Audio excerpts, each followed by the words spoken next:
Hello दोस्तों, आज हम आपको बताएंगे एज से संबंधित सवाल बताएंगे। किस प्रकार सवाल सॉल्व किया जाता है आयु से संबंधित। किससे आयु से संबंधित सवाल बताएंगे किस प्रकार से इसका सवाल सॉल्व किया जाता है। इसका कॉन्सेप्ट क्या है? तो एज जो होते हैं, एज आयु आयु एक निश्चित समय पर जो दो जैसे भाई बहन है तो उसका अंतर हमेशा सेम होता है। यदि मान लिया कि आज भाई 25 साल का है और बहन 20 साल की है, तो इन दोनों में अंतर 5 साल का है। कितना अंतर?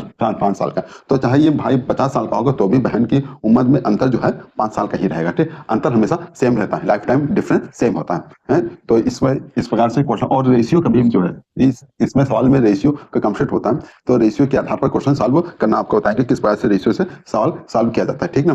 तो इसमें रेशियो के आधार पर रेशियो का भी थोड़ा बहुत कंसेप्ट आना चाहिए बस।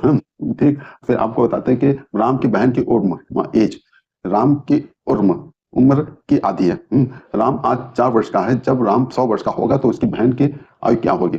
98, 88, 48, 50। ठीक, तो आपको ये बताना है कि उसकी बहन की उम्र जो है, बहन सिस्टर की आयु जो है वो क्या होगी। ठीक, तो इसमें ये देखना है क्वेश्चन के अनुसार। तो बिल्कुल आसान सा क्वेश्चन है। तो यदि एज हम पता लगाए तो आधी है, 100 है तो 50 है, गलत है ये आंसर। अब पता है अंतर क्या कह रहा है? प्रेजेंट टाइम में। तो आज 4 साल, राम आज 4 वर्ष प्रेजेंट टाइम में, प्रेजेंट टाइम में। जैसे ये राम है, राम है, राम की बहन सिस्टर है। ठीक, सिस्टर है। राम आज 4 साल का है तो बहन कितने? 2 साल की, क्योंकि आधा का है। क्या है? आधा। तो इन दोनों में अंतर कितना है? 2 इयर्स का अंतर, 2 साल का अंतर। तो मतलब जो अंतर जो होगा वो लाइफ टाइम 2 साल का ही अंतर होगा। चाहे राम 50 साल का हो जाए तो भी अंतर 2 साल का आएगा, और 100 साल का हो जाए तो भी अंतर 2 साल का आएगा। अब क्या है, यदि राम 100 साल का हो जाता है तो बहन उसकी कितनी हो जाएगी? राम यदि 100 साल का है तो बहन कितनी हो जाएगी? 98।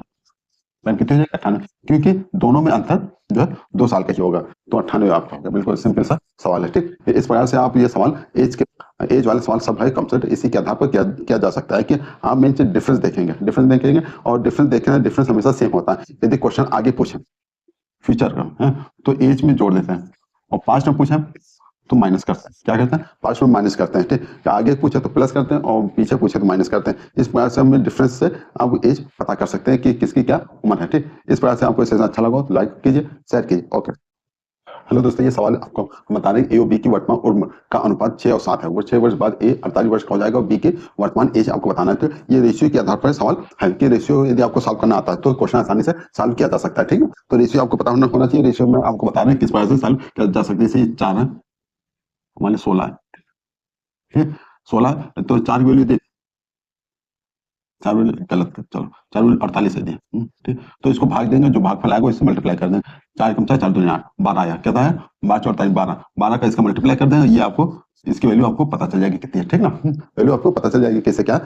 यदि इसकी वैल्यू भाग करते हैं फिर मल्टीप्लाई करते हैं, वो आंसर आपको इसका पता चल जाता है। बस इसमें रेशियो में बस इतना ही है। इसी के आधार पर इन दोनों का करेंगे वो अंतर आ जाएगा। 4 और 16 में कितना अंतर? 12 का अंतर है। ठीक, तो ये अंतर होता है। इसी के आधार पर क्वेश्चन सॉल्व किया जाता है। ठीक, अब ये कहा ए और बी की वर्तमान आयु, मतलब जो रेशियो जो बैठा है वो वर्तमान में बैठा है। क्या बैठा? क्योंकि प्रेजेंट में 6:7। ठीक, आपको इसी रेशियो के आधार पर क्वेश्चन सॉल्व करना है। ठीक, इसी के आधार पर क्वेश्चन सॉल्व करना है। अब कहा गया 4 वर्ष, 6 वर्ष बाद, 6 वर्ष बाद ये ए 48 वर्ष का हो जाता है। मतलब बाद का आंसर है कितना? 6 वर्ष बाद। कितने? 6 वर्ष बाद। 6 वर्ष 48 साल का हो जाता है। कितना हो जाता है? 48 साल का हो जाता है। 6 वर्ष जोड़ा गया तब 48 साल का है। यदि बैक आएंगे तो यहाँ प्रेजेंट में आएंगे, प्रेजेंट में तो जब 6 माइनस कर देंगे तो 42 साल का हो जाएगा। क्या? तो प्रेजेंट में 42 साल का हो गया। तो इस प्रकार से हमको पता चल गया कि प्रेजेंट में उसकी जो आयु है वो 42 साल की होगी। 42 साल की होगी क्योंकि वो 6 वर्ष बाद 48 का होगा ना। 6 वर्ष बाद 48 को, प्रेजेंट में कितना था? ये 42 साल का था। अब हमको 6 वैल्यू पता चल गया 42। अब इसी के आधार रेशियो का है फंडा इस्तेमाल करेंगे। 6 7 42, 7 7 49, जो भागफल आएगा, भागफल का 7 आया और 7 से मल्टीप्लाई कर देंगे। 7 7 49, 7 7 49, इसका मतलब ये 7 की वैल्यू 49 हुई। कितने? 50। इसके समय इसके मतलब यह हुआ कि प्रेजेंट में बी जो है 49 साल का होगा। बी की वर्तमान उम्र क्या है? 49 साल। तो आपका क्वेश्चन ये ऑप्शन बी आंसर सही होगा, 49 साल का होगा। इस बार से देखिए एक लाइन का भी इस्तेमाल नहीं हुआ, बस थोड़ा सा आपको कॉन्सेप्ट पता होना चाहिए कैसे क्या सवाल क्या आता है। कॉन्सेप्ट पता होना चाहिए और तुरंत आपका क्वेश्चन हल हो जाएगा। ठीक, ये बिल्कुल आसान चैप्टर है एज का, कि किस बार से एज बिल्कुल आसान क्वेश्चन आते हैं, उसको आराम से सॉल्व किया जा सकता है। ठीक, यदि आपको सेशन पसंद आया हो लाइक कीजिए, शेयर कीजिए, हमारे चैनल पर विजिट कीजिए।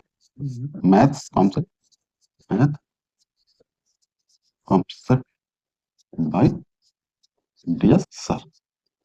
ओके, इसे लाइक कीजिए, शेयर कीजिए। ओके, थैंक यू, धन्यवाद।